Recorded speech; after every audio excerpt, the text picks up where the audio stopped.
this guy quick. Here's another door.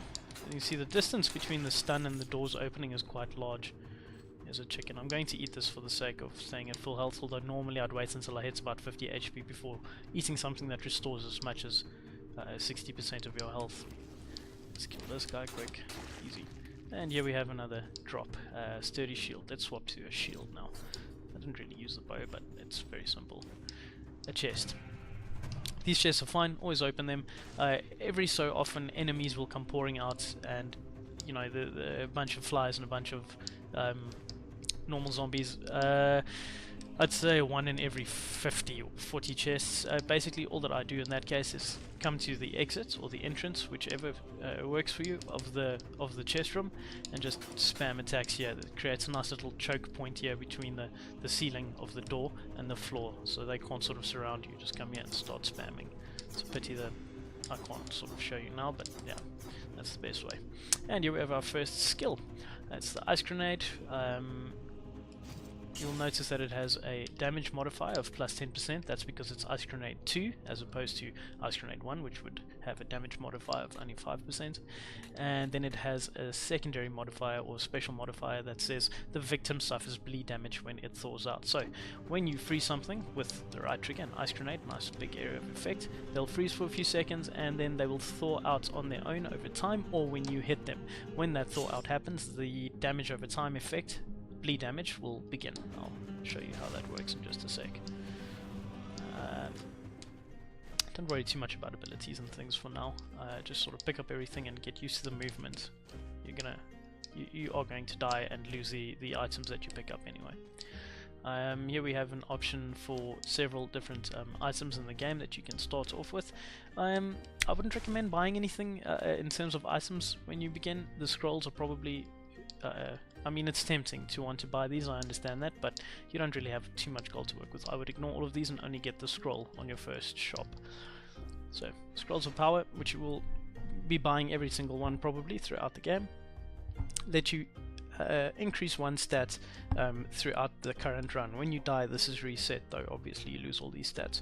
So you can increase your health, your strength, or skills. I strongly suggest only working with health and strength for your first run, in fact your first few runs.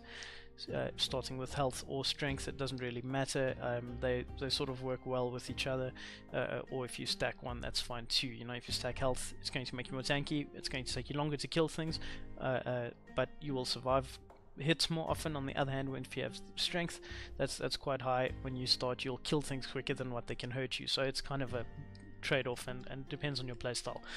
For me, I'm going to go with the strength, and I suggest you do too. So yeah, get that, or health, whatever. You can get skills if you want, I don't recommend it. Basically what it does is the health one increases your health, simple as that. The strength one increases your weapon damage, so it would increase my rusty sword and my sturdy shield, or if I still had the bow, it would increase that damage. And the skills one increases the damage of your skills, not by a lot, by a very small amount, but it does, and it also reduces their cooldown. Also I mean, it's a negligible amount unless you stack them really high and have nice skills available. Here is a random scroll that we found. It's a health scroll, so that works quite nicely. These scrolls are random. You've got no ability. Just pick them all up and hope that they work with the build that you're going for. Also another more advanced mechanic, but yeah. So just getting used to my skills, getting used to the attacks and the movement. Okay, before this is an exit. The promenade is another area of the map. Before you leave this map, just make sure you've explored everything, and as you can see, I haven't explored everything. To the left or to the western side of the map, there's an area that's not explored, so let's go have a quick look over there. Again, trying to rolling seems to move you a little bit faster. Oh, okay, here's a teleporter, so we can just teleport back to that location, which makes it much faster to sort of move around. Another vine that we can't use yet, we need to unlock the teleportation rune that you can see. I'm showing with my mouse, which I forgot I had a mouse. There you go.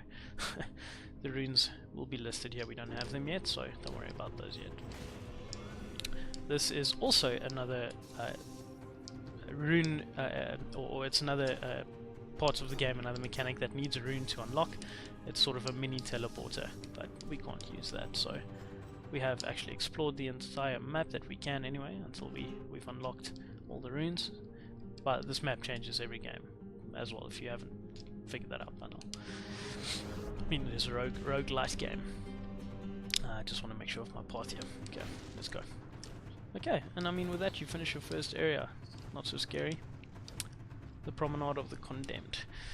Now we're going to the hub that I mentioned earlier. This is the location between levels that you can go to. Just have a sip of water. And here you can unlock souls and things. Again, a lot of talking. He only speaks this much the first time. I'm not going to go into that too much. Okay, he will be there every time that you go between levels, and since I've spoken to him, I've now unlocked permanently the blueprint for the blood sword. Oh, okay, no I haven't, obviously. When you I've forgotten this. When you start out the game, you need to unlock the potions and the gold recovery and things first. So we'll just unlock the first potion. Healing potion 1, I'll get to that in a second. As you can see, it's unlocked a couple of things. Gold recovery 1, healing potion 2, and the blood sword. That is the blueprint that I picked up. This is now permanently unlocked.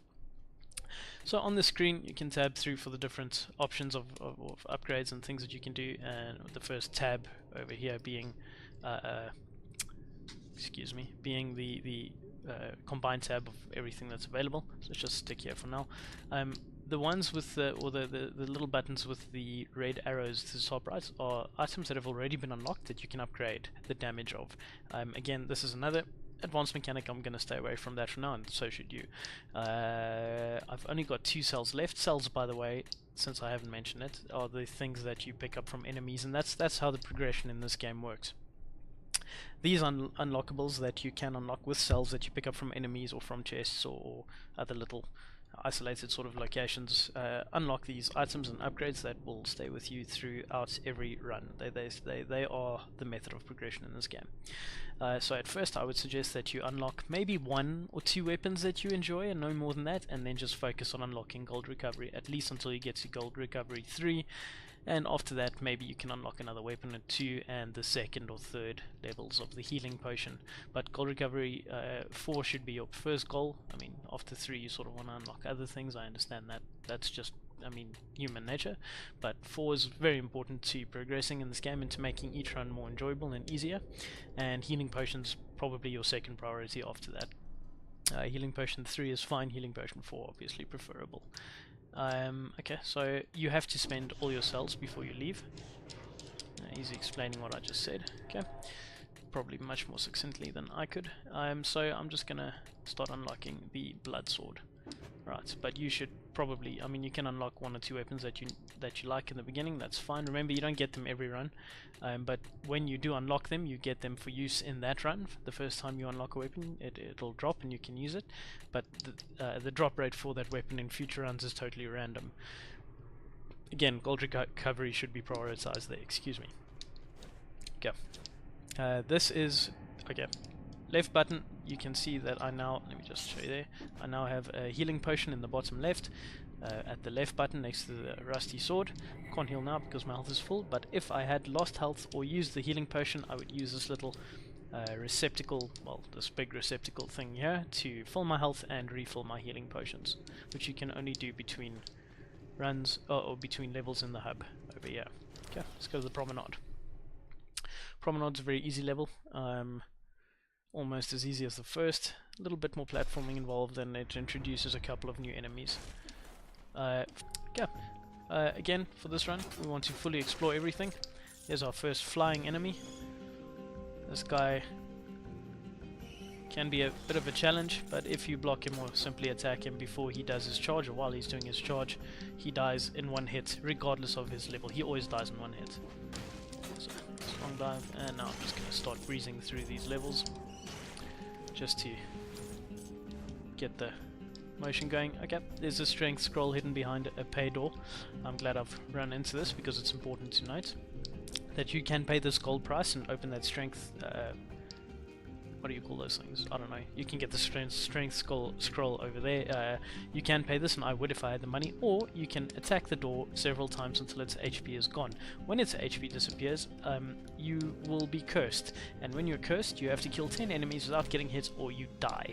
I don't recommend that if you're starting out, but you know, if you're feeling brave, go for it. I'm not going to do it because I have to finish this video, and I don't want to die halfway through. So you can break that door open and be cursed, but that's up to you. Just quickly, when you're in Promenade in any area, much faster than running back is to use your teleporter just to get back to the entrance of this little detour and carry on with the run. Okay, spikes, don't jump into them, self-explanatory, just be careful around these, gonna take some getting used to. Just maneuver yourself carefully, and remember you've got quite good control in the air, just displaying that you can actually get hurt on them. Okay, don't know why the game's telling me I can roll now, probably because it's the first time I took damage. That was another new enemy, a teleporter. I'll try to display his abilities better in a little bit. There's one over there. He will teleport and chase after you. As you can see, it doesn't matter where you go, he's going to find you. So let's just kill him quickly. They are slightly more tank than the normal zombies, but not so much so. That added strength really doing some good work. Good work killing these guys. Nice long stuns because I managed to time the block at the same time they were attacking. And okay, things are going quite sort of swimmingly over here. Just keep progressing. This is your only option at the moment. You can't go through another path. So just keep going. A new enemy has been introduced. You'll notice that the enemies below us over here will have sort of white looking force fields, and that's exactly what they are, force fields.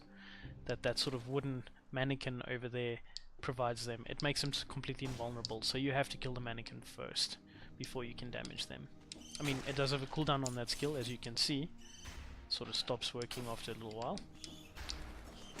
But yeah, just rather kill him first, don't take the chance. Dying. Another secret, nice. Just kill him and then move on to the rest of the enemies. This playthrough is taking a lot longer there's a lot more to explain in this game than I thought. But that's fine. And this is a lift. Oh wait, there's another one. Nice. This is a lift. You can use this to go up or down. It's all the way down. You can step on the button to bring it back up. You can even... Whoops. Come here, dude. Please, don't do this. Okay. You can even long dive through these. And these just drop to soul. And then step on the button. You can kill yourself with the lift coming down, by the way, and get an achievement for it, so maybe worth doing once. Okay, just running through, trying to kill everything as quickly as possible. Watching out for spikes. You'll notice the purple areas on the map are shops.